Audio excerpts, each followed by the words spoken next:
बोलो नारायण भगवान की जय। मार्गशीर्ष पूर्णिमा व्रत कथा। मार्गशीर्ष पूर्णिमा तिथि के दिन पवित्र नदियों में स्नान और दान का विशेष महत्व है। इस दिन सत्यनारायण भगवान की कथा पढ़ना या सुनना शुभ होता है। मार्गशीर्ष माह की पूर्णिमा तिथि को मार्गशीर्ष पूर्णिमा कहा जाता है और इस व्रत का अपना एक विशेष महत्व है। लोग भगवान विष्णु का आशीर्वाद पाने के लिए इस पूर्णिमा के दिन व्रत उपवास करते हैं। साथ ही इस दिन दान करने से भी पुण्य फल प्राप्त होता है। अगर आप भी मार्गशीर्ष पूर्णिमा का व्रत कर रहे हैं तो सत्यनारायण भगवान की कथा जरूर पढ़ें व सुनें। तो आइए शुरू करते हैं इस पूर्णिमा की कथा।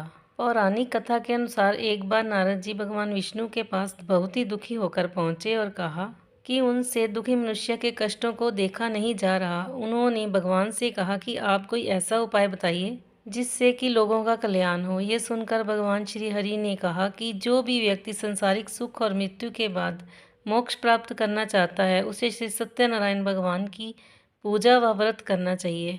भगवान विष्णु ने फिर सत्यनारायण व्रत के बारे में विस्तार से बताया।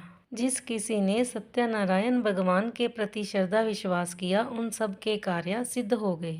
ये व्रत सुख सौभाग्य संतति संपत्ति सब कुछ देने वाला है। साधु वैश्य ने भी यही प्रसंग राजा उल्का मुख से विधि विधान के साथ सुना, किंतु उसका विश्वास अधूरा था, श्रद्धा में कमी थी। वह कहता था कि संतान प्राप्ति पर सत्य व्रत पूजन करूंगा। समय बीतने पर उसके घर एक सुंदर कन्या ने जन्म लिया। उसकी श्रद्धालु पत्नी ने व्रत की याद दिलाई तो उसने कहा कि कन्या के विवाह के समय करेंगे। समय आने पर कन्या का विवाह भी हो गया, किंतु उस वैश्य ने व्रत नहीं किया। वह अपने दामाद को लेकर व्यापार के लिए चला गया। उसे चोरी के आरोप में राजा चंद्रकेतु द्वारा दामाद सहित कारागार में डाल दिया गया। पीछे घर में भी चोरी हो गई। पत्नी लीलावती व पुत्री कलावती भिक्षावृत्ति के लिए विवश हो गई। एक दिन कलावती ने किसी विप्र के घर श्री सत्यनारायण का पूजन होते देखा और घर आकर माँ को बताया।